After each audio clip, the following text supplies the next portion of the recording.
pregnancy test sat on the bathroom counter like a loaded gun. 2 pink lines. Impossible. Maya Rodriguez stared at it, her hands trembling so violently she had to grip the sink. 22 years old, virgin until 3 months ago, and now this. The fluorescent light above buzzed, casting harsh shadows across her reflection. Dark circles under her eyes, pale skin. She looked like a ghost of herself. But wait, before we dive deeper into Maya's nightmare, make sure you're subscribed and hit that notification bell, because this story takes turns you will not see coming. Trust me, you need to stay until the end. 3 months earlier, everything had been different. Maya had been working double shifts at Sacred Heart Hospital in Boston, saving every penny for medical school. Night shift in the ER, day shift filing paperwork and administration. Sleep was a luxury she couldn't afford, but dreams, those were free. Dr. Maya Rodriguez. It had a nice ring to it. The charity gala wasn't her scene. Her best friend Jennifer had dragged her there, insisting she needed one night off. One night to feel like Cinderella instead of an overworked hospital clerk. The borrowed dress, silver and shimmering, felt like armor against her insecurities. She'd never been to anything like this. Crystal chandeliers, champagne fountains, people who wore their wealth like second skin. Jennifer had disappeared within 15 minutes, swallowed by the crowd of Boston's elite. Maya found herself alone, clutching a glass of champagne she was too nervous to drink, wondering if anyone could tell she didn't belong. Her dress was borrowed. Her shoes were from Target. The diamond earrings the other women wore probably cost more than her annual rent. That's when she saw him, across the crowded ballroom, standing alone despite being surrounded by people. Tall, dark-haired, with eyes that seemed to see through everything. He was watching her. Actually watching her, like she was the only person in the room.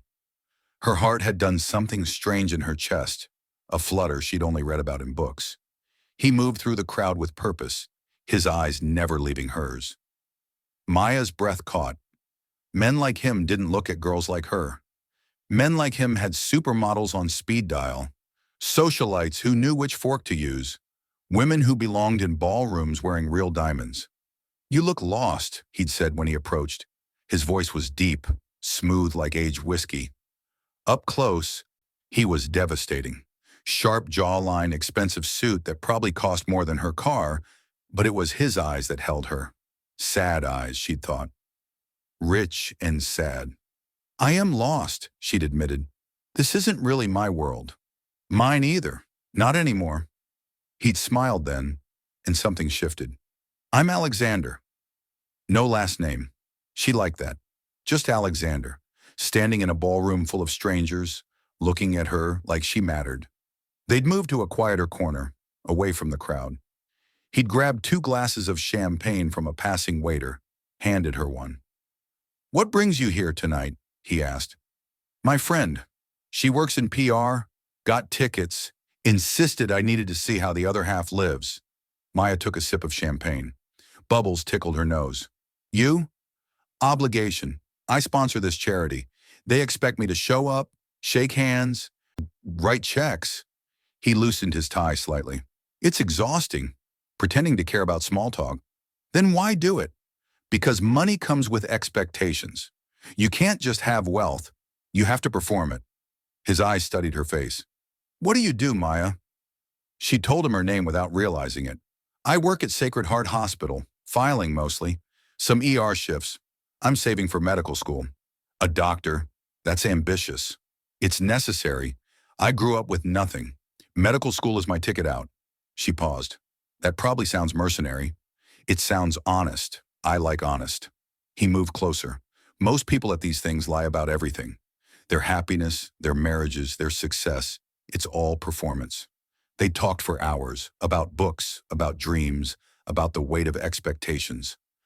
He told her about a childhood spent in boarding schools, parents who saw him as a trophy more than a son.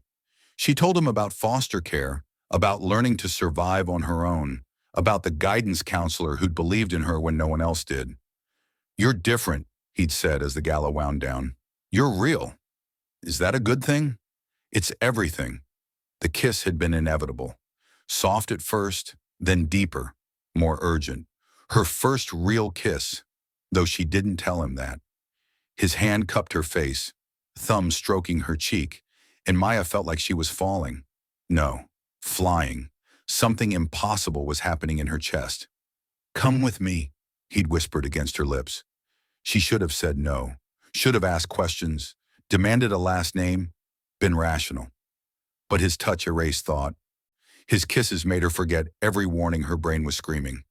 She texted Jennifer that she was leaving, got a string of celebratory emojis in response, and followed Alexander into the night.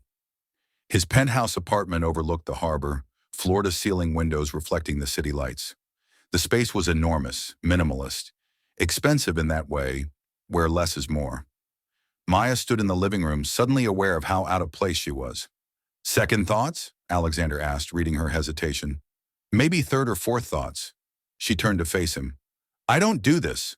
One-night stands, going home with strangers. This isn't me." "Then leave. I'll call you a car. No judgment, no pressure." He meant it. She could see it in his eyes. "But Maya, I don't want you to leave. I want to keep talking to you. I want to know everything about you. And yes, I want to kiss you again. But only if you want that too." She crossed the room and kissed him. Decision made. Whatever happened next, she was choosing it. Choosing him. Choosing this moment of freedom before reality crashed back in. What happened next was a blur of sensation and emotion. Gentle hands that trembled slightly, whispered words of encouragement, a connection that felt cosmic. He'd been patient, careful, asking if she was okay more times than she could count. She'd never told him it was her first time. Pride, maybe, or fear that it would change things, that he'd treat her differently. The pain had been brief, overwhelmed by everything else. By his mouth on her skin, his hands mapping her body like she was precious. By the way he looked at her, like she was a miracle instead of a hospital clerk in a borrowed dress. By the moment when they moved together and she understood what all the songs and poems were about. This connection, this intimacy, this feeling of being completely known. Afterwards, they laid tangled together, his fingers tracing patterns on her bare shoulder. "Stay," he'd said. "Stay the night." She had. Fell asleep in his arms, feeling safer than she had in years. But morning brought reality. She'd woken to an empty bed and a note in hotel stationery. Had to leave early for London. "You're extraordinary, Maya," followed by a phone number. She'd stared at that number for 20 minutes before getting dressed and leaving. What would she even say? "Thanks for the great sex? Let's do it again sometime." She was a girl from Dorchester who worked 2 jobs. He was a man who owned penthouses and flew to London on a whim. Their worlds didn't intersect. That night had been beautiful, but it was a fairy tale. Fairy tales ended. Maya had gone back to her life, worked her shifts, studied for the MCAT, tried to forget the way Alexander had looked at her, but her body wouldn't let her forget. Morning sickness started 2 weeks later. She'd blamed it on bad cafeteria food. Then her period didn't come. Still, she waited. Denial was easier than facing the impossible.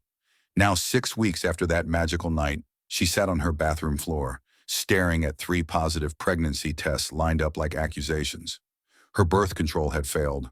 The condom had failed. Or maybe the universe just hated her. She was pregnant, alone, and completely terrified. Her phone buzzed. "Jennifer. Coffee tomorrow? You've been MIA." Maya couldn't respond. Her fingers felt numb. Medical school applications were due in 3 weeks. Her entire future, planned down to the semester, was sitting in a folder on her desk. Organic chemistry, anatomy, residency, specialization. No room for a baby. No room for this complication. She needed to tell him. Alexander. The father who didn't even know her last name. Her hands shook as she pulled out the crumpled note from her nightstand drawer. The number was still there, written in confident strokes. She'd memorized it weeks ago, but never had the courage to dial. 3 rings. 4. Maybe he wouldn't answer. Maybe this number went to some assistant who screened his calls from one-night stands who got inconveniently pregnant. "Hello," his voice, the same deep timbre that had whispered against her skin. "Alexander? It's Maya from the gala, 3 months ago." Her voice cracked. Silence. Long enough that she thought he'd hung up. Then, "Maya, I tried to find you. I went back to the hotel, but you checked out. No last name, no information. I had my security team search, but you'd vanished. You looked for me? Every day. I thought maybe I'd imagined you. No one is that perfect, that real. But you were real, and you disappeared. His voice roughened. Why didn't you call? I thought, we're from different worlds. That night was beautiful, but it wasn't sustainable. You'd wake up and realize I'm nobody. You're not nobody. You're everything. He paused. Maya, what's wrong? You sound upset. I need to see you. It's important. Where are you? I can send a car or I can come to you. Whatever you need. No. The word came out sharp. She didn't want him in her tiny studio apartment, seeing how she actually lived. Coffee. Tomorrow. There's a place called Grounds in Back Bay. 2 p.m. I'll be there. He paused. Maya, are you okay? She hung up without answering because she didn't know how to lie. The next day crawled by. Maya called in sick to both jobs, something she'd never done. She stood in front of her closet for 20 minutes before settling on jeans and a sweater. Normal clothes, real-life clothes, not borrowed ball gowns and fairy tales. Her hands wouldn't stop shaking. She practiced what she'd say, but every version sounded wrong. Hi, remember me? I'm pregnant with your baby. Surprise. No, that was terrible. We need to talk about what happened. Too vague. I'm having your child and my life is over. Too dramatic, even if it was true. Grounds was busy, filled with college students and freelancers hunched over laptops. She arrived early, claimed a corner table, ordered a tea she didn't drink. Her hands wouldn't stop shaking. The tea went cold while she rehearsed and re-rehearsed what she'd say. He walked in at exactly 2 p.m. Heads turned. Of course they did. Alexander, whoever he was, commanded attention without trying.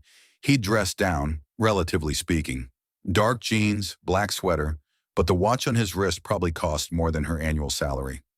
His eyes scanned the room until they found her, and his face, God, his face broke into a smile that made her heart hurt. Maya. He slid into the chair across from her, reaching for her hands before catching himself. I've been looking for you. I know that sounds like a line, but I hired a private investigator. You completely vanished.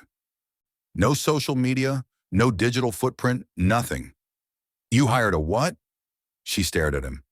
I needed to find you. That night it wasn't just, you weren't just.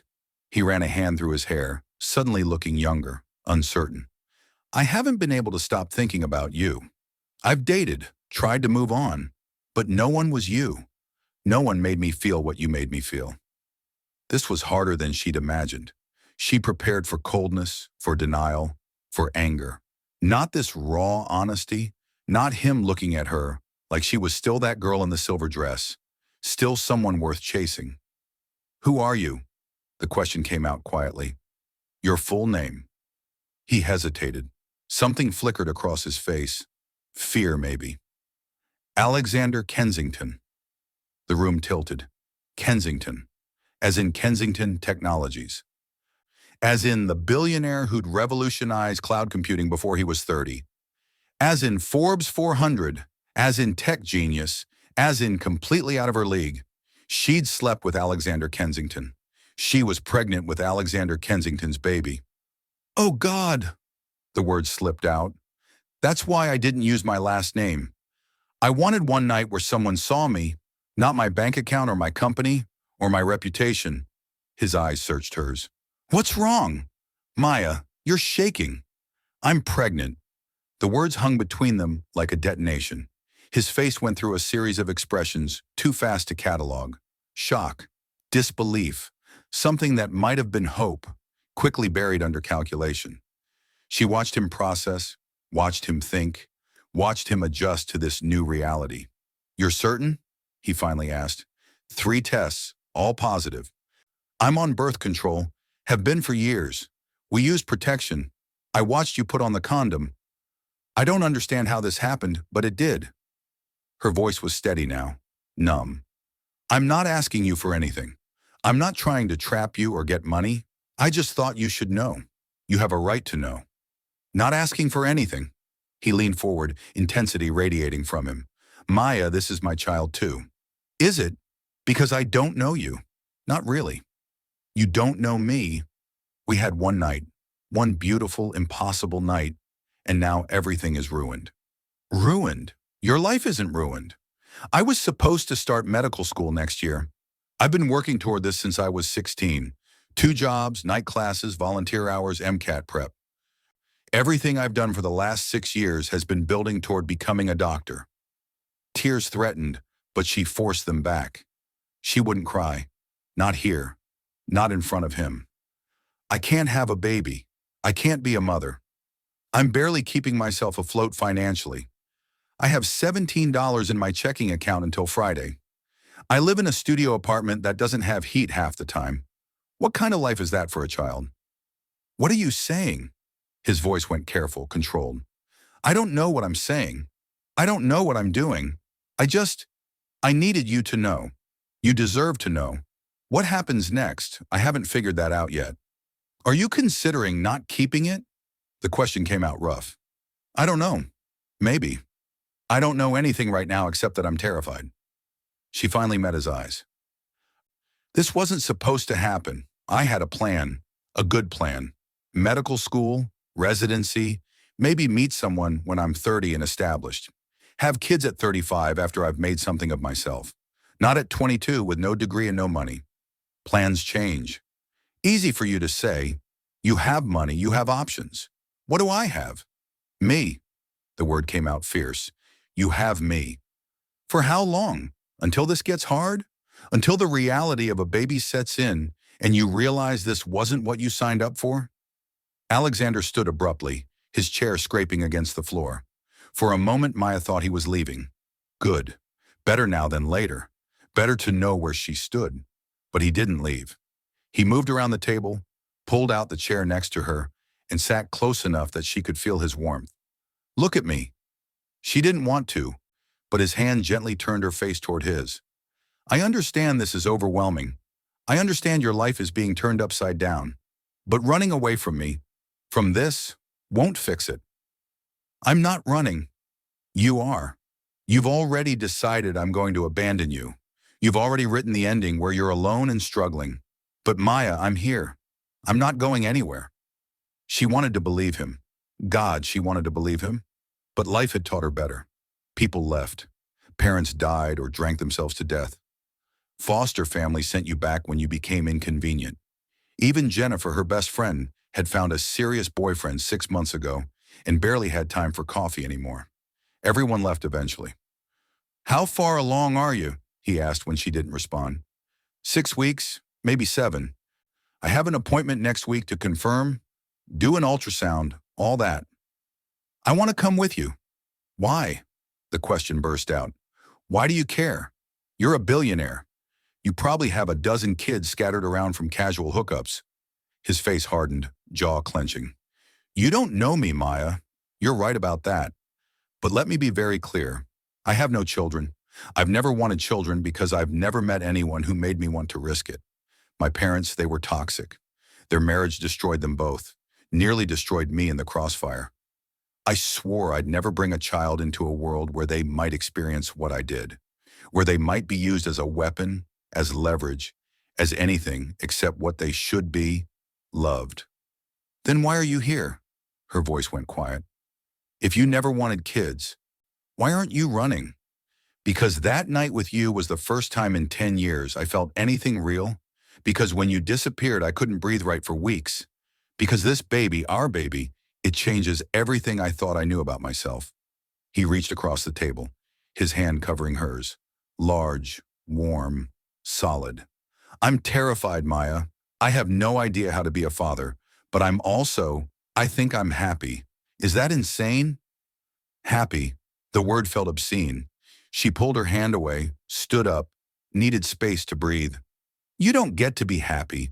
This isn't some romantic story where the billionaire sweeps in and fixes everything with his money and charm. This is my life falling apart in real time. Then let me help you put it back together. He stood too, following her to a quieter corner of the coffee shop. I know you don't know me. I know we have no foundation except one perfect night. But Maya, we're having a baby. That's not going away. We can figure this out together, or we can fight through it separately. I know which option I prefer. What are you suggesting? Move in with me. Maya laughed, actually laughed, the sound bordering on hysteria. Other customers looked over. She didn't care. Move in with you? Are you insane? We're strangers. Hear me out. His voice stayed calm, reasonable, infuriatingly reasonable. You're working 2 jobs while pregnant. That's not sustainable, and you know it. You're worried about medical school, about money, about providing for this baby. I can help with all of that. Not by paying your way before you get angry, but by providing stability so you can focus on what matters. We can get to know each other properly. No pressure, separate rooms if you want. Just give us a chance to figure out if we can do this. Do what? Play house? Pretend we're a happy couple for whose benefit? Figure out how to be parents. Whether together or apart, we're connected now. This baby binds us for at least 18 years. We might as well try to make it work. He paused. And Maya, I meant what I said earlier. I haven't stopped thinking about you. This isn't just about the baby. I want to know you. The real you. Not just the girl from one magical night. It was insane. Moving in with a stranger, a billionaire stranger, because of an accidental pregnancy. Every logical brain cell was screaming no. This was how you got hurt. This was how you lost yourself. But underneath the panic, underneath the fear, a tiny voice whispered, what if? What if he meant it? What if they could make it work?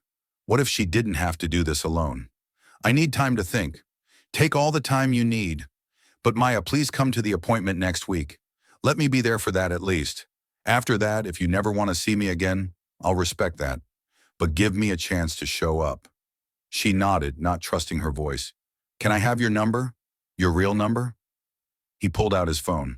So I can check on you? Make sure you're okay? She recited the digits. He typed them in, sent her a text so she'd have his. 3 words appeared on her screen. I'm here, Maya. The week between that conversation and the ultrasound appointment stretched impossibly long. Maya went through the motions at work, but her mind was elsewhere. Alexander texted every day, nothing pushy, nothing demanding, just small check-ins. How are you feeling? Did you eat today? Thinking of you. She started responding. Short answers at first, then longer conversations. They texted about everything and nothing. Books they'd read, movies they loved, childhood memories, both good and terrible. She learned he played piano, that he'd wanted to be a musician before his father pushed him into tech, that he donated anonymously to hospitals and research centers because his mother had died of cancer when he was 20, that he was lonely in ways money couldn't fix. She told him about her mother's laugh, about learning to cook from YouTube videos, about the guidance counselor who'd sat with her for hours helping with college applications. By the time the appointment arrived, they weren't quite strangers anymore. Maya had told Jennifer everything, endured the shock and excitement and the inevitable, I told you he was into you commentary. Jennifer had offered to come to the appointment, but Maya had declined. This was something she needed to face with Alexander. The clinic was small, tucked away in a medical building near her apartment. She'd chosen it specifically because it wasn't fancy, wasn't the kind of place where billionaires took their accidental baby mamas. Alexander showed up anyway, looking impossibly out of place in his tailored suit among the worn waiting room chairs and outdated magazines. You came, she said, surprised despite his promises. I said I would. He studied her face. Did you think I wouldn't? I don't know what to think anymore. They sat in tense silence until the nurse called her name. The exam room was standard, cold. Medical posters on the walls about prenatal nutrition and development stages. Maya changed into a paper gown, suddenly vulnerable in a way that had nothing to do with being undressed. The technician was cheerful, oblivious to the tension crackling between them. Middle-aged woman with kind eyes and steady hands. First baby? She asked while setting up the ultrasound machine. Yes, Maya and Alexander said simultaneously, then looked at each other. Well, let's see what we've got here. This might be a bit cold. The gel on Maya's stomach was indeed freezing. The wand pressed down, moved around, searching. Then sound. A rapid whooshing that filled the room. Fast, impossibly fast, like a drum solo.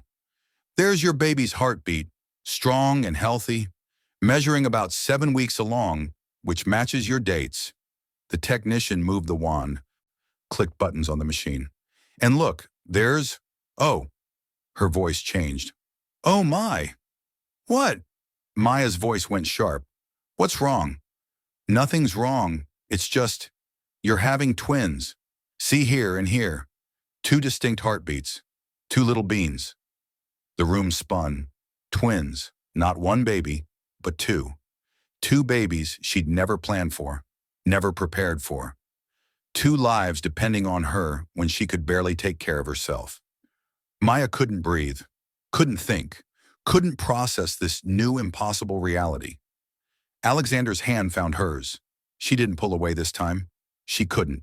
She was drowning, and his hand was the only solid thing in a world that had just shattered again. Twins, he whispered, his voice full of wonder. We're having twins.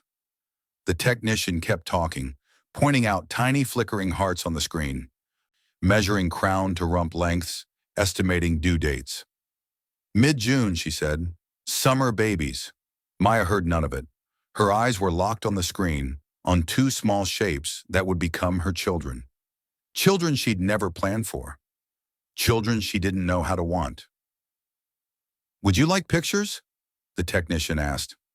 Yes, Alexander answered when Maya couldn't. 4 printouts. 2 of each baby.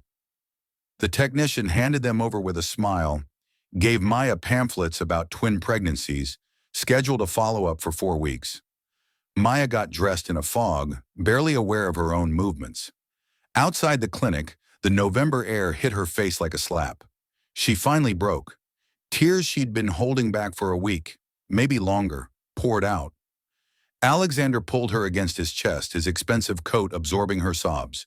He didn't try to fix it. Didn't offer platitudes about everything being okay. Just held her while she fell apart on a Boston sidewalk. I can't do this, she choked out between sobs. I can't be a mother to twins. I can barely take care of myself.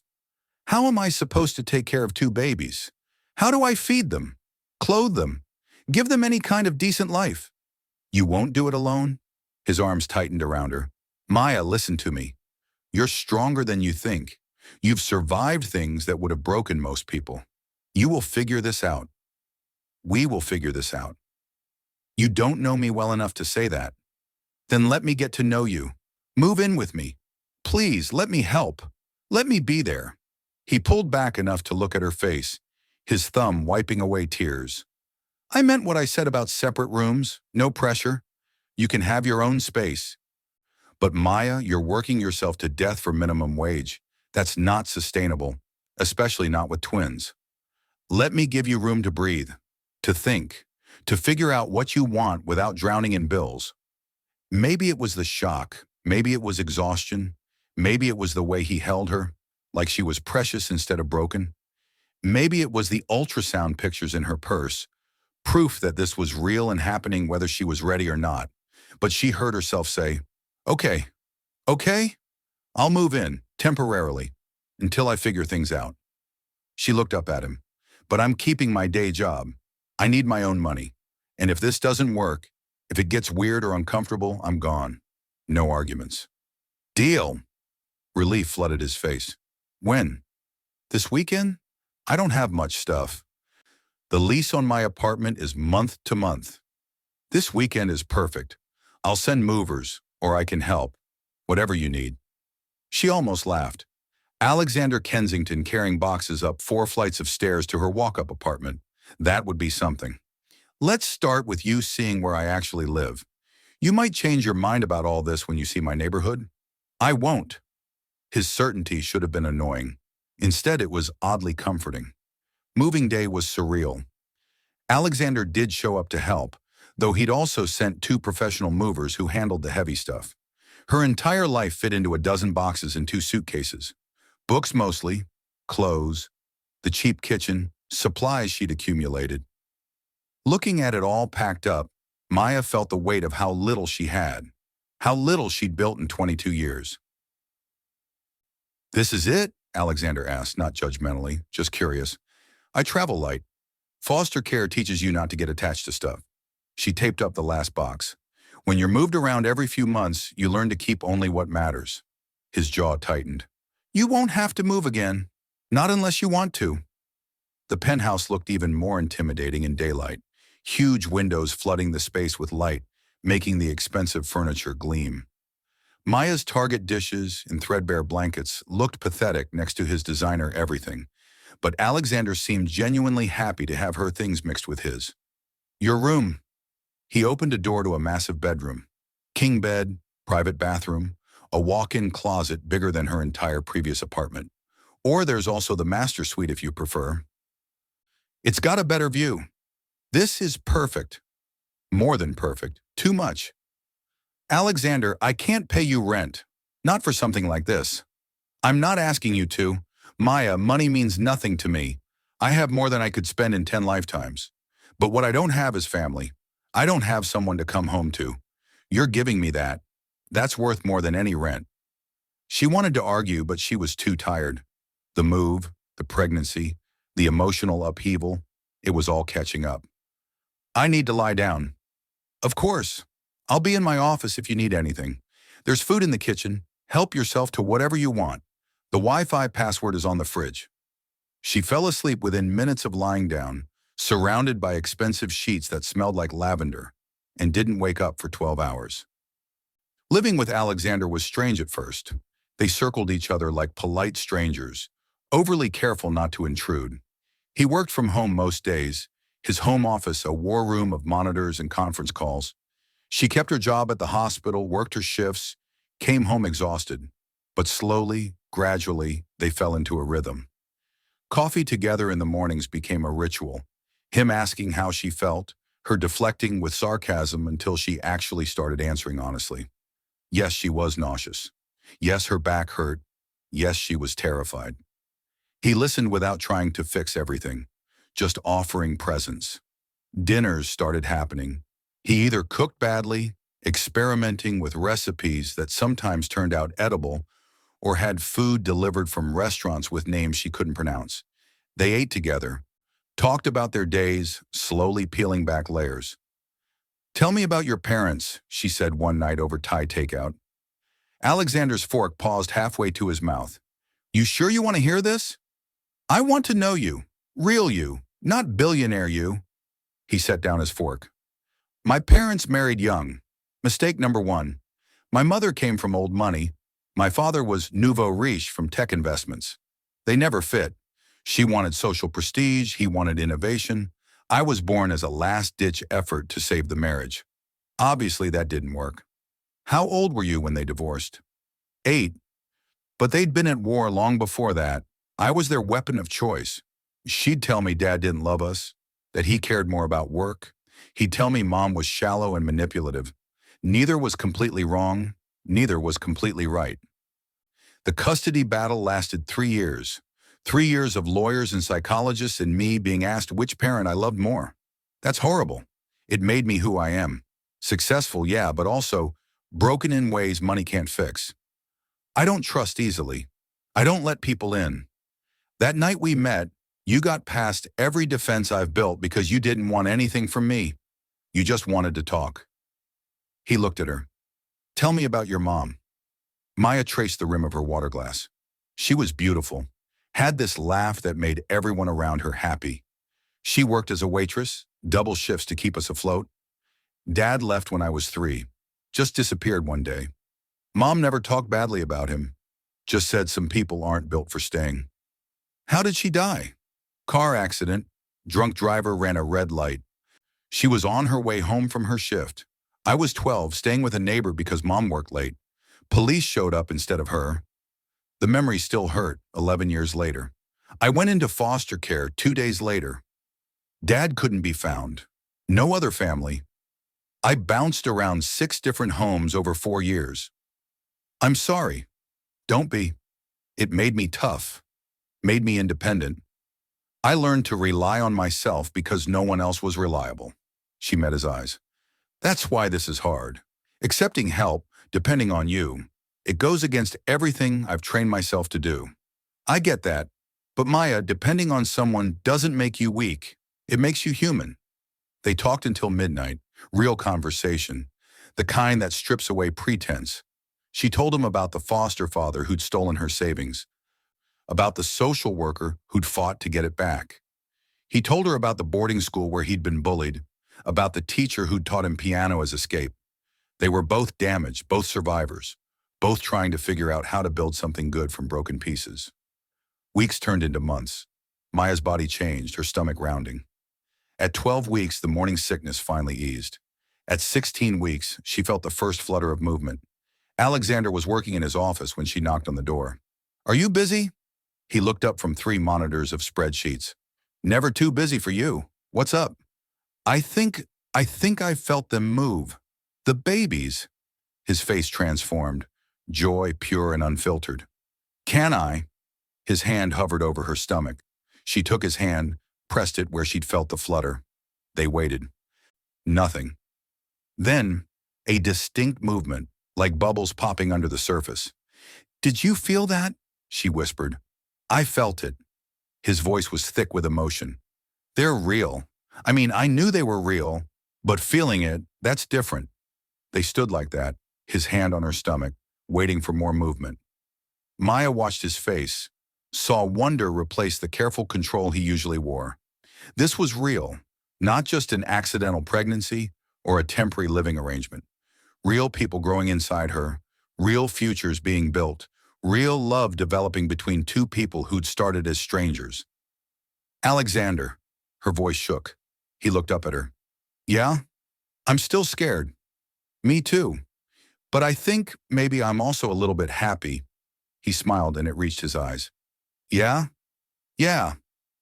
The pregnancy progressed. At 20 weeks, they found out the genders, a boy and a girl, perfectly healthy. Alexander cried during the ultrasound, didn't even try to hide it. Maya held his hand and let herself feel it too. Not just fear anymore, but excitement. These were her children, hers and Alexander's. They hadn't planned them, hadn't been ready, but they were coming anyway. "Names?" she asked that night. They were in the living room, her feet in his lap while he rubbed them. Pregnancy had made her feet constantly swollen. He'd started this ritual weeks ago, would rub her feet for an hour while they watched terrible reality TV. "I've been thinking about that. What about Isabella and James? Isabella for my mother, James for your mother's father. You said he was the only family member who'd been kind to her." Tears pricked Maya's eyes. "You remembered that?" "I remember everything you tell me." His hands worked up her calves, finding knots and releasing them. "But only if you like the names. This is a joint decision." "I love them. Isabella and James Kensington Rodriguez." "Kensington Rodriguez." He repeated it slowly. "A whole new family name. New legacy." Medical school applications sat on her desk, filled out but not submitted. The deadline was in 3 days. Maya stared at them, torn. Could she handle medical school with newborn twins? Should she defer a year? Should she give up entirely? "What's wrong?" Alexander asked, finding her at her desk at 2 a.m. "I don't know if I can do this. Medical school, the babies, everything. It feels impossible." "So defer a year or 2 years. The dream doesn't disappear just because the timeline changes." "But what if I never go back? What if I become just another statistic, a girl who got pregnant and gave up her dreams?" He pulled up a chair, sat facing her. "First, you could never be just anything. You're extraordinary. Second, taking time to raise your children isn't giving up. It's choosing what matters. Third, if medicine is your dream, truly your dream, you'll find a way back to it. Maybe not on the schedule you plan, but that doesn't make it less real." "What if I resent them? The babies? What if I look at them and see everything I gave up? Then we'll deal with it. Together." "Maya, there's no perfect answer here. Every choice has costs. But what I know is this: you're strong enough to handle whatever comes. And you won't be alone." She submitted the applications the next day. All of them. Let the universe decide. If she got in, she'd figure it out. If she didn't, well, maybe that was answer enough. The twins came early. 36 weeks, 4 weeks before their due date. Maya's water broke during a business dinner Alexander had reluctantly dragged her to. some tech investors he couldn't avoid, a restaurant where the cheapest entree cost more than her old weekly grocery budget. She'd been making polite conversation, smiling through another round of pregnancy questions from well-meaning strangers, when suddenly she felt it. Warmth spreading down her legs, soaking through her dress. She looked down. Water. Lots of water. Alexander. Her voice came out strangled. He was at her side instantly. What's wrong? My water just broke. His face went white. The controlled, confident billionaire disappeared, replaced by a terrified soon-to-be father. Okay, hospital. We need... Where's the car? Should I call an ambulance? Can you walk? Breathe, Alexander. I'm the one in labor here. But then a contraction hit. Sharp, stealing her breath, radiating from her back through her entire body. She grabbed his arm, nails digging in. Fuck breathing. We're going now. He threw cash on the table, didn't wait for change, had her out the door in seconds. The hospital was chaos. Nurses rushing, paperwork, monitors, drugs offered and refused. Maya labored for 20 hours. 20 brutal, exhausting, painful hours. Alexander never left, held her hand through contractions that came one on top of another. Breathed with her through the worst of it. Let her scream at him when the pain got too bad, took every insult without flinching. You did this to me, she gasped during a particularly bad contraction. I know. I'm sorry. You're doing amazing. I hate you. I love you too. It wasn't until later, after the epidural finally kicked in, that she realized what he'd said. I love you. He'd said it like it was obvious, like it was a fact they both knew. Did you mean it? She asked during a brief respite. Mean what? You said you love me. He looked at her, really looked at her, sweaty, exhausted, enormous belly between them, dressed in a hospital gown and looking like she'd been through war. I've loved you since that first night. I've been waiting for the right time to say it, but there's never a perfect moment. Is there? Alexander, you don't have to say it back. I just needed you to know. When this is over, when you're not in labor, we'll talk. But Maya, I love you, all of you. The sharp edges, the stubbornness, the way you fight everything good that comes your way. I love that you refuse to need me even though you do. I love your strength and your fear and your impossible dreams. So yeah, I meant it. I love you too. The words spilled out between contractions. I've been fighting it for months, but I do. I love you, and it terrifies me. Good. He grinned, then his face went serious as another contraction started. Okay, breathe with me.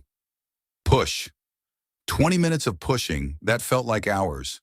The doctor coaching, nurses encouraging, Alexander whispering that she was strong. She could do this, almost there. Then suddenly a cry. High-pitched, angry, perfect. It's a boy, the doctor announced. James, their son. They placed him on her chest, tiny and red-faced and screaming. Maya couldn't breathe. This was her baby, hers. Then another contraction, another round of pushing. 5 minutes later, a second cry joined the first. And a girl. Isabella. Both babies on her chest now. Both crying. Both perfect. Alexander stood beside the bed, tears streaming down his face, one hand on each baby's back. We did it, Maya whispered. You did it. You're incredible. The first 3 months were hell.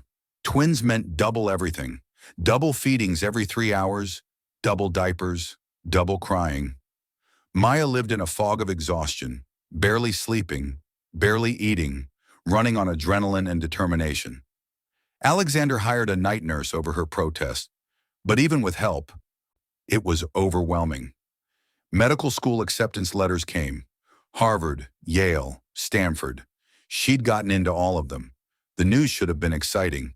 Instead, Maya looked at the letters and felt nothing but exhaustion. How could she possibly start medical school while caring for newborn twins? It was impossible. One morning, 3 months postpartum, she finally broke. Standing in the nursery at 4 a.m., holding a screaming Isabella, while James wailed in his crib, she just couldn't anymore. She tried everything. Feeding, changing, rocking, singing. Nothing worked. They just kept crying, and she kept failing. I can't do this, she sobbed when Alexander found her 20 minutes later. I'm a terrible mother. They're crying because of me, because I don't know what I'm doing. He took Isabella, soothed her with practiced ease he'd developed over 3 months of night duty. You're not terrible. You're exhausted. There's a difference. I gave up everything for them. Medical school, my future, my dreams, and I can't even keep them from crying. You gave up nothing. You postponed. Medical school will still be there next year, or the year after, or whenever you're ready. He got Isabella settled, then picked up James. Your dreams don't have an expiration date. I'm 23 with 2 babies. No degree, no career. I'm nobody. You're their mother. You're my partner. You're Maya Rodriguez who's going to change the world, just maybe on a slightly different timeline than you plan.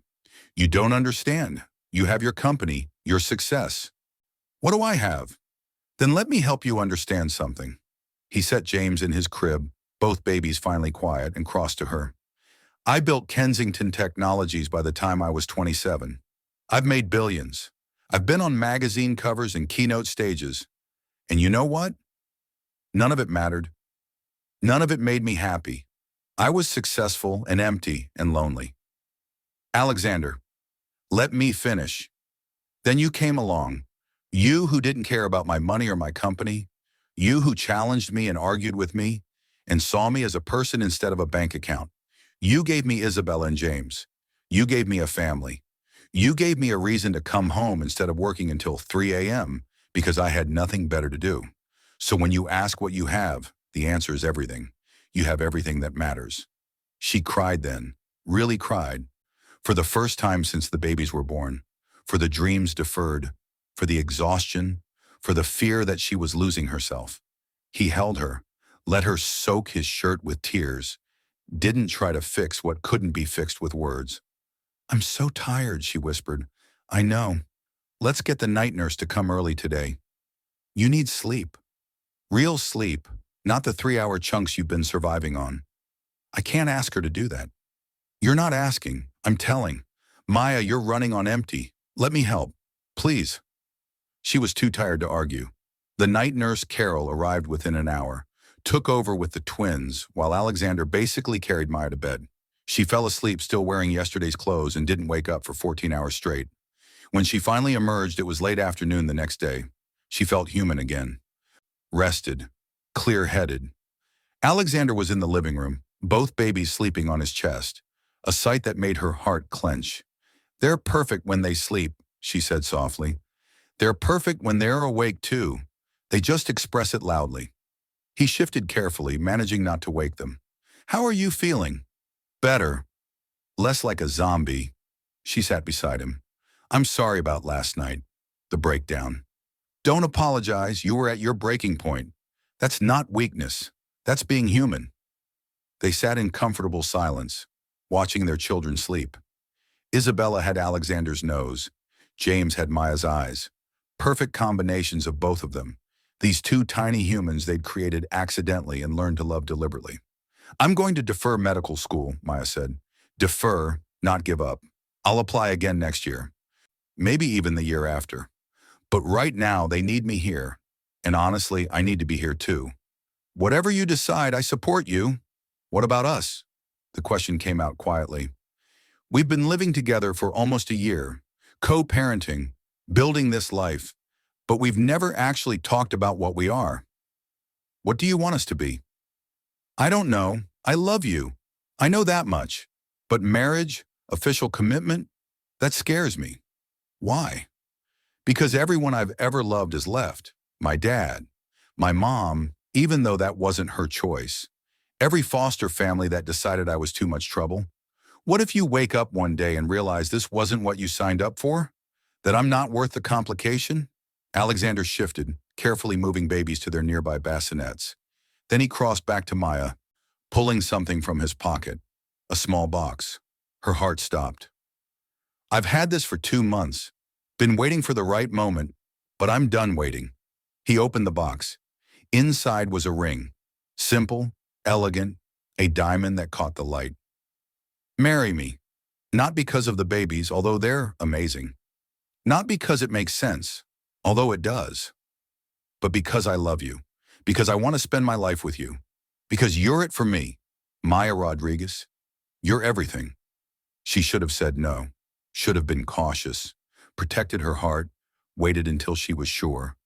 Instead, she said, yes, yes, yes, I'll marry you. Even though it scares me. Even though I don't know how this story ends. Yes. He slid the ring onto her finger. It fit perfectly, of course it did. Then he kissed her, soft and sweet and full of promise. They married 3 months later. Small ceremony in the penthouse. Just them, the twins, and a justice of the peace. No press, no spectacle, no society wedding. Just two people choosing each other and the family they'd built from accidental beginnings. Maya wore a simple white dress. Alexander wore a suit he'd owned for years. Isabella and James, 6 months old, wore matching outfits and slept through the entire ceremony. It was perfect in its imperfection. I, Maya Rodriguez, take you, Alexander Kensington, to be my husband. Her voice shook. I promise to love you even when you're annoying. I promise to let you help even though I hate asking. I promise to build this life with you, whatever it looks like, wherever it leads. I, Alexander Kensington, take you, Maya Rodriguez, to be my wife. His eyes were suspiciously bright. I promise to love you through every mood swing and stubborn moment. I promise to support your dreams even when they seem impossible. I promise to be the partner you deserve, even when I fall short. They exchanged rings. The justice of the peace pronounced them married. They kissed while their babies slept peacefully nearby. It wasn't the wedding Maya had imagined as a little girl. It was better. Real, honest, built on foundation instead of fantasy. Medical school applications went in the next cycle, just like Maya promised herself. She studied while the twins napped, during stolen moments between feedings. Her MCAT scores were still good, her recommendations strong. The acceptance letter from Harvard came on Isabella and James' first birthday. I got in, she told Alexander, waving the letter. Of course you did. You're brilliant.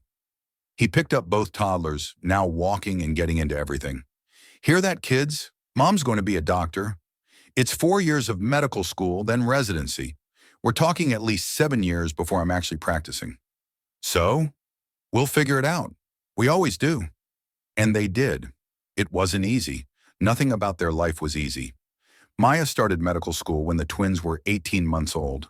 Long days of classes followed by evening shifts of parenting. Alexander adjusted his work schedule, hired additional help, but it was still constant chaos. They fought. Real fights about division of labor, about childcare decisions, about her exhaustion and his tendency to try to fix everything with money. But they also laughed, celebrated milestones, made love in stolen moments between responsibility and reality. Built a life that looked nothing like either of them had planned and was somehow better for it. 4 years later, Maya graduated top of her class. Alexander and the twins, now 5 years old, sat in the front row cheering. She matched into pediatrics residency at Children's Hospital. Her dreams specialized, refined, focused on giving other children the care she'd needed growing up. The twins' 5th birthday party was chaos. 20 kindergartners, hopped up on sugar, running through the penthouse Alexander had long ago childproofed.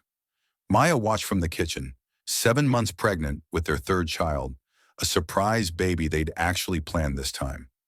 Can you believe this is our life? Alexander asked, wrapping his arms around her from behind, hands settling on her belly.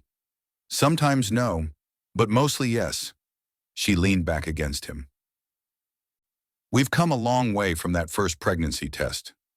Best accident I ever made. We made, she corrected, best accident we ever made. Isabella ran over, face covered in frosted. Mommy, James says I can't have more cake. James is right. You've had 3 pieces. But it's my birthday. It's his birthday too, Maya pointed out. Isabella considered this, then ran off to negotiate with her twin brother. They were so different. Isabella was cautious, thoughtful, loved books and quiet. James was chaos incarnate, climbing everything, questioning everything, never sitting still.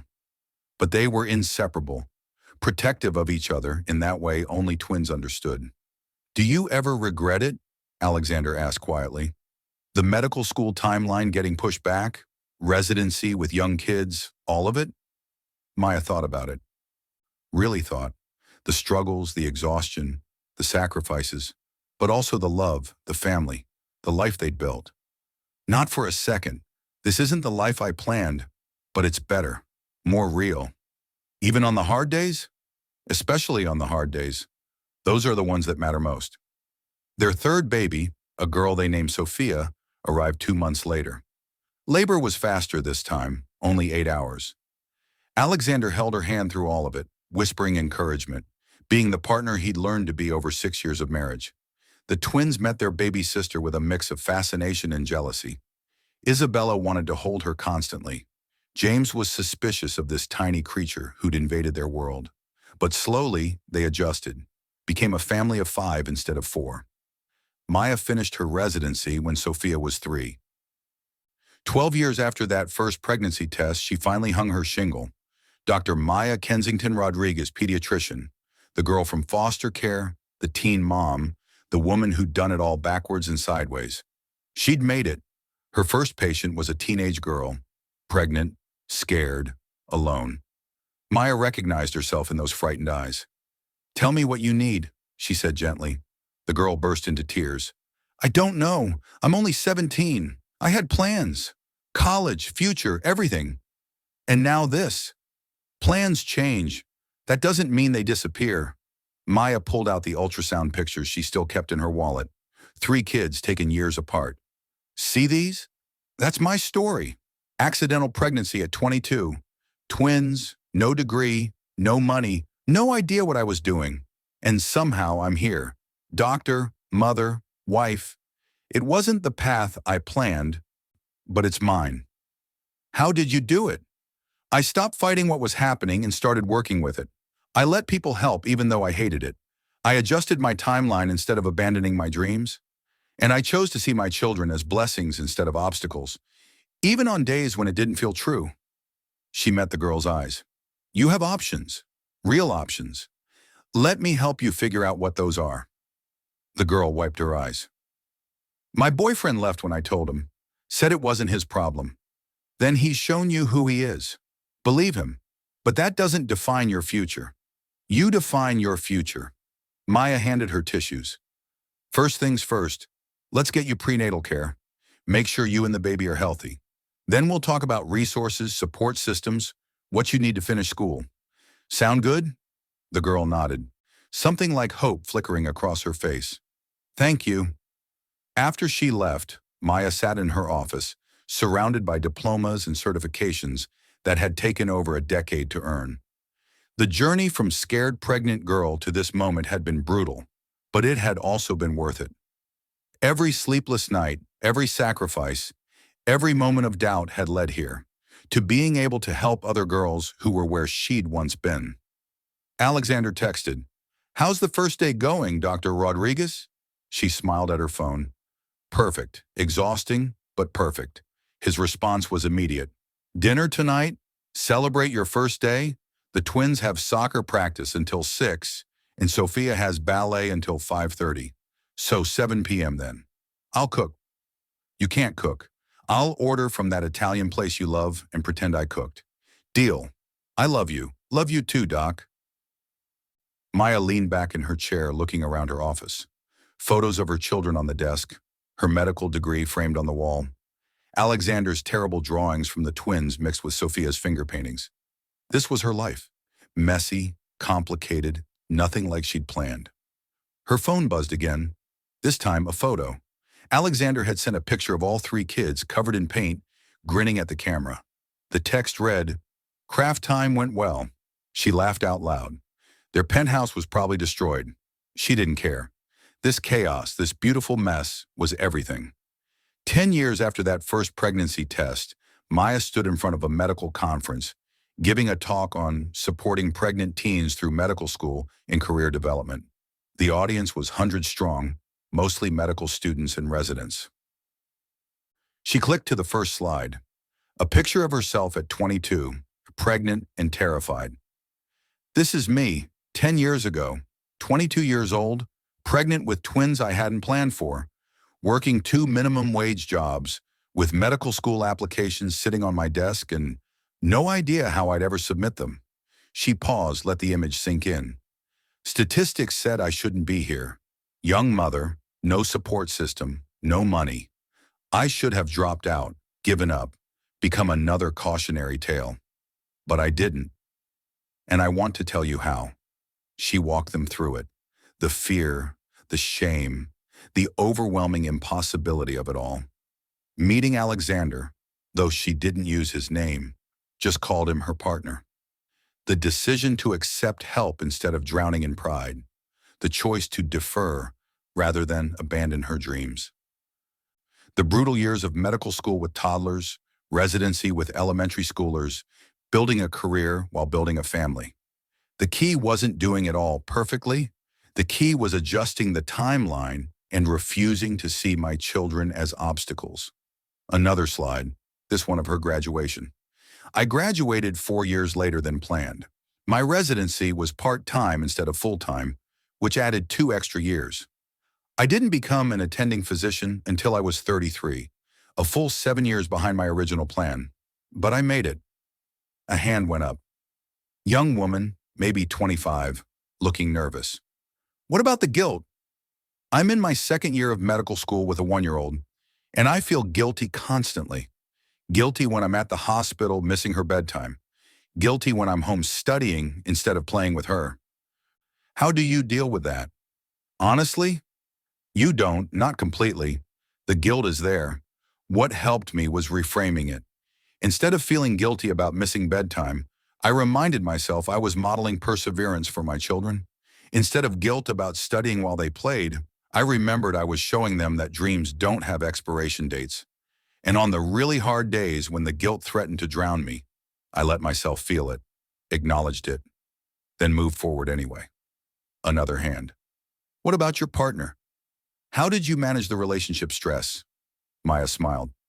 We almost didn't make it, honestly. The first year after the twins were born, we fought constantly. About division of labor, about my exhaustion, about his overprotective tendencies. He wanted to fix everything with money and resources. I wanted to prove I could do it alone. Both approaches were wrong. What changed? We started talking instead of fighting. Really talking. About fears and expectations and needs. We went to therapy, which I'd initially refused because admitting we needed help felt like failure. We learned to be partners instead of adversaries. And crucially, I learned to accept help without seeing it as weakness. That was probably the hardest part. The questions kept coming. For 90 minutes, Maya stood there sharing every ugly, difficult, beautiful truth about being a young mother in medicine. She didn't sugarcoat it, didn't pretend it was easy, or that she'd done it all with grace. She told them about crying in hospital bathrooms, about missing her children so much it physically hurt, about the attending who told her she'd never make it with 3 kids at home. But here's what I want you to take away from this. She clicked to her final slide, a recent family photo, her, Alexander, and their 3 children all smiling. This is possible. Not easy, but possible. Your dreams don't disappear because your life takes unexpected turns. They just shift, adjust, find new paths. And sometimes the detour leads somewhere better than the original destination. The applause was deafening. Afterwards, a line of women waited to talk to her, each one sharing their story. Pregnant medical student, resident with 2 kids, attending trying for a 3rd baby. Each one afraid they were doing it wrong, making impossible choices, failing at everything. You're not failing, Maya told each one. You're surviving. And survival is success. One woman lingered after the others left. Older, maybe 50, distinguished looking. Dr. Kensington Rodriguez, I'm Dr. Patricia Chen. I heard your talk and wanted to introduce myself. I run a nonprofit that supports women in medicine through major life transitions. Pregnancy, adoption, illness, whatever it is, we provide mentorship, resources, financial assistance. I'd love to talk to you about joining our board. Me? I'm only 2 years out of residency. Exactly. You remember what it's like. You have credibility with the women we're trying to reach. And frankly, your story is powerful. We need voices like yours shaping our programs." She handed over a card. "Think about it. No pressure, but I think you could help a lot of people." Maya took the card, turned it over in her hands. Another opportunity, another commitment. Her calendar was already insane. Between the practice, the kids, family time, she barely slept. But this mattered. "I'll think about it," she promised. That night, she told Alexander about the offer over their now traditional terrible cooking attempts. He was making spaghetti. The kitchen looked like a disaster zone. "You should do it," he said immediately. "I don't have time. Between work and the kids and everything else, I'm stretched thin already." "So we'll adjust. Hire more help at the practice. Cut back your patient hours slightly." "Maya, this is important. This is your story helping other women. How often do you get that opportunity?" "What about you? Your company's in the middle of that acquisition. You're working 80-hour weeks." "I'll cut back. I've been meaning to step back anyway. Let the new CEO handle more. The company doesn't need me micromanaging anymore. Our family does." He stirred sauce that was definitely burning. "We make it work. We always do." She joined the board, cut her patient hours from 50 per week to 40, hired a nurse practitioner to help with the load. Alexander stepped back from day-to-day operations at Kensington Technologies, transitioned to chairman role instead of CEO. They both worked less, were home more, and somehow everything got better instead of worse. The twins turned 13, teenagers with all the attitude and drama that entailed. Isabella was applying to specialized high schools, already talking about college. James had discovered coding and spent hours building apps and programs. Sophia, now 10, was the artist of the family, her paintings covering every wall of the penthouse. "When did they get so old?" Maya asked one night, watching her children argue over whose turn it was for the TV. "When we weren't looking." Alexander pulled her close. 15 years, Maya. 15 years since that charity gala. Feels like yesterday. Feels like a lifetime ago." She leaned into him. "Do you ever think about what would have happened if we hadn't met that night?" "All the time. I'd probably still be working 100-hour weeks, accumulating wealth I didn't need, dating people I didn't care about. Empty success. I'd be a doctor, probably, but alone. No family, no support, just work." She looked up at him. "I think I got the better deal." "We both did," Sophia called from across the room. "Mom, can you help me with my art project?" Isabella followed immediately. After, "Can you quiz me on my Spanish?" James yelled from his room. "Dad, the computer's being weird again." This was their life. Constant chaos, competing needs, never enough hours in the day. But it was full, rich, meaningful in ways Maya's younger self could never have imagined. The nonprofit board work led to speaking engagements, which led to consulting, which led to Maya co-authoring a book on work-life integration for women in medicine. Not balance, she insisted. Balance implied everything got equal time, equal weight. Integration meant everything flowed together, messy and imperfect but functional. The book launch was at a bookstore in Cambridge. Over 200 people showed up, women mostly, but some men too. All of them navigating career and family, trying to figure out how to have both without losing themselves. Maya read from chapter 7, the one about accepting help. "For years, I believed that needing help made me weak. I'd survived foster care alone, worked multiple jobs alone, gotten into medical school alone. Independence was my identity, but motherhood broke that down. I couldn't do it alone, not without destroying myself in the process. Learning to accept help, to build a support system, to say yes when people offered assistance, that was harder than anything medicine ever threw at me." During Q&A, a young woman stood. "What about the women who don't have a partner like yours, who are doing it truly alone? Your story is inspiring, but it feels like the partner who could provide resources made all the difference." It was a fair criticism. Maya had thought about this a lot while writing the book. "You're absolutely right. Having a supportive partner with financial resources made my journey possible in ways that wouldn't have been available otherwise.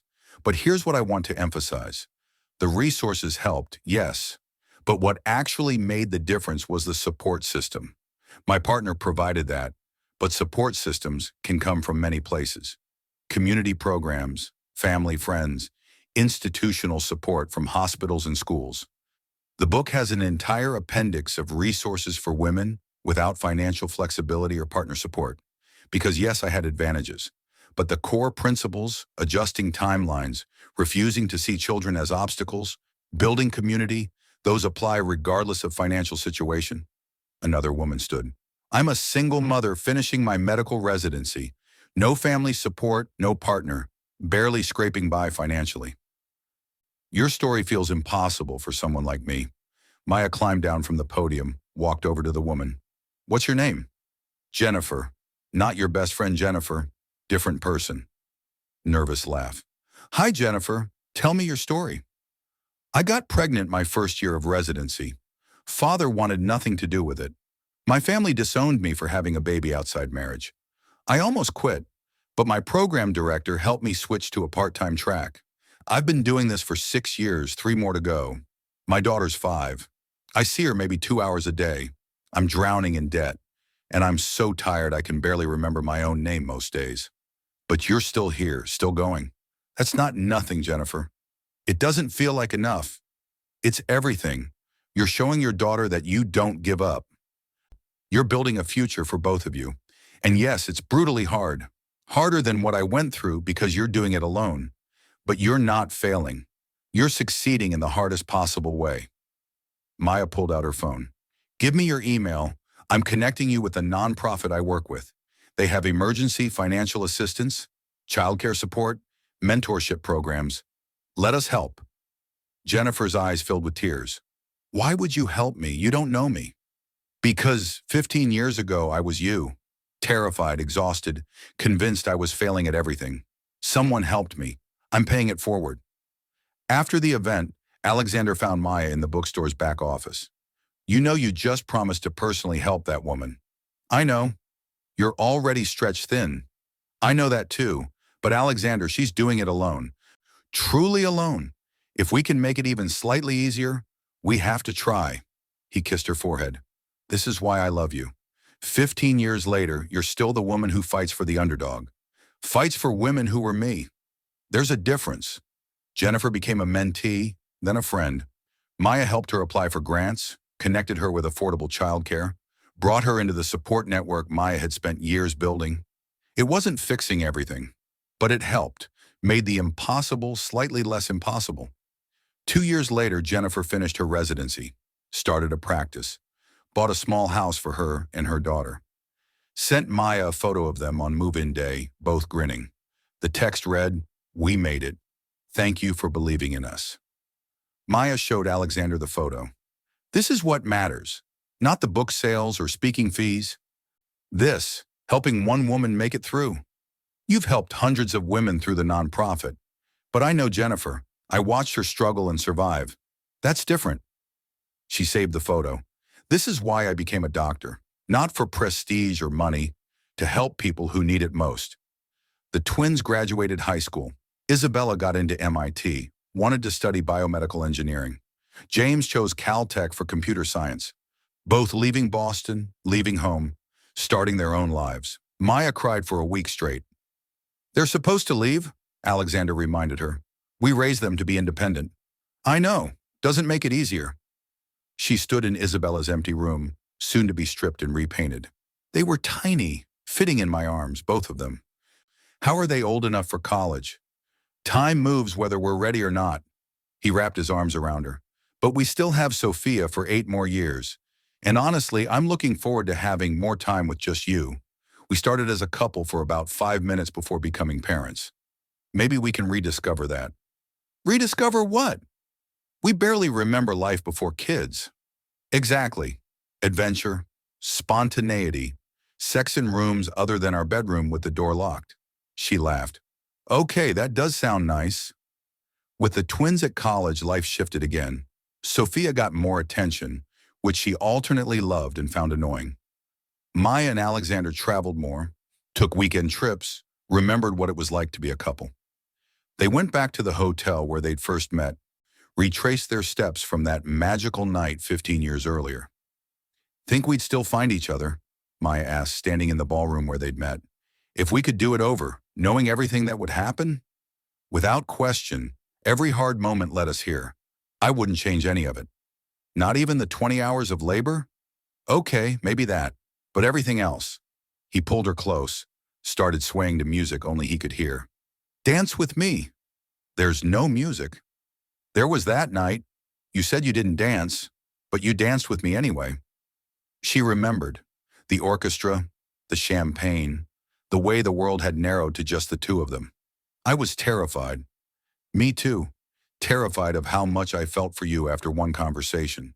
Terrified you'd disappear. Then you did disappear. And I thought I'd lost something I'd never get back. But I came back. Pregnant and angry and scared. But I came back. Best decision I ever made was answering your call that day. Second best was convincing you to give me a chance. They danced in the empty ballroom, no music except their heartbeats, surrounded by memories and ghosts of who they'd been. Young, scared, unprepared for everything that was coming, but they'd survived. More than survived. They'd built something beautiful from broken pieces. Sophia turned 16, started dating, which nearly gave Alexander a heart attack. She's too young, he complained. She's the same age I was when I started working 2 jobs and planning my future. She can handle a high school boyfriend. That's different. How? Because she's my baby girl. She's a young woman. We raised her to be smart and independent. We have to trust that. But watching Sophia navigate teenage relationships, Maya understood Alexander's fear. Their daughter was precious, vulnerable in ways that terrified both of them. They'd protected her from so much, given her advantages they'd never had. But they couldn't protect her from heartbreak, from mistakes, from the hard lessons life insisted on teaching. When Sophia's first boyfriend broke up with her 2 months later, Maya held her while she cried. It feels like the end of the world, Sophia sobbed. I know it does, but it's not. I promise you, it's not. How do you know? Because my world was supposed to end when I got pregnant at 22. Medical school was over. My future was ruined. Everything I'd worked for was gone. That's what I thought. But it wasn't the end. It was a beginning, a different one than I'd planned, but better in ways I couldn't have imagined. Sophia pulled back, wiped her eyes. You never talk about that, about being pregnant with me and James before you were ready. You're old enough now to hear it, I think. Maya tucked hair behind Sophia's daughter's ear. I was terrified, convinced I'd ruined my life. Your father and I barely knew each other. I almost didn't tell him, almost tried to handle it alone because that's what I always did. But I took a chance. Let him in, let him help, built something with him even though I was scared. Do you ever regret it, having us when you did? Never, not once. You 3 are the best things that ever happened to me. But Sophia, here's what's important. That breakup you're crying over? This is your life happening. These are your experiences, your lessons, your growth. I can't protect you from pain, much as I want to, but I can tell you that you'll survive it. You'll learn from it, and you'll come out stronger. How do you always know what to say? I don't. Half the time I'm making it up as I go, hoping I don't mess you up too badly. Sophia laughed through her tears. You're doing okay, Mom. 20 years after that first pregnancy test, Maya stood on a stage accepting an award for her work supporting women in medicine. The twins were home from college for the ceremony, 20 years old and so grown it hurt to look at them. Sophia sat between them, 16 and beautiful.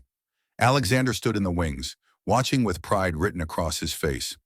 20 years ago, I was a scared 22-year-old staring at a positive pregnancy test. Convinced my life was over, Maya told the audience. I had $17 in my checking account, 2 minimum wage jobs, and medical school applications I was sure I'd never submit. Statistics said I shouldn't be here. Young mother, no support, no resources. I should have given up. She paused, found her family in the audience. But I had people who refused to let me fail.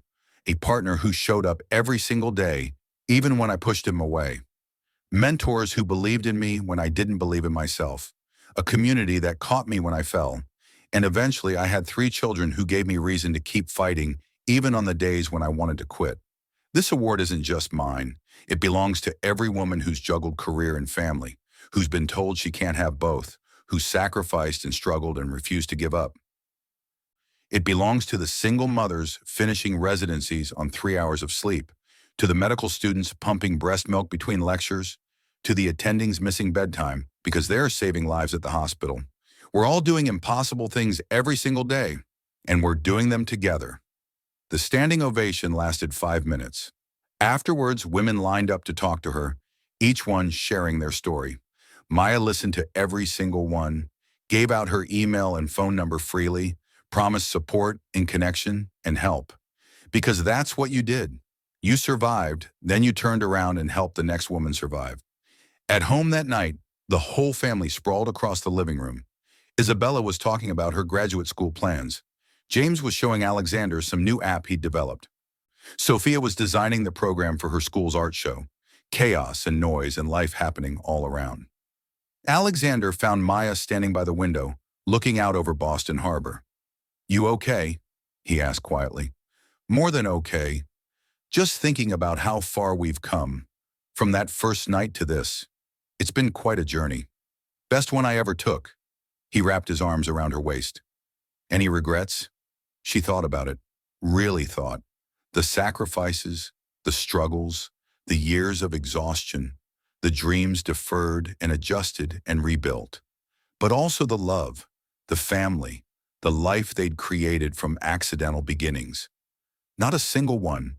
This life, messy and imperfect, and nothing like I planned, this is everything. We're everything. Behind them, their children argued about whose turn it was to pick the movie. Normal family chaos. Normal family love. The life Maya had never thought she could have, built one day at a time with the man who'd refused to let her face it alone. 20 years since that first pregnancy test. Since 2 pink lines changed everything. She wouldn't trade a single moment. This was her story. Unexpected, beautiful, perfectly imperfect. And she'd choose it again every single time.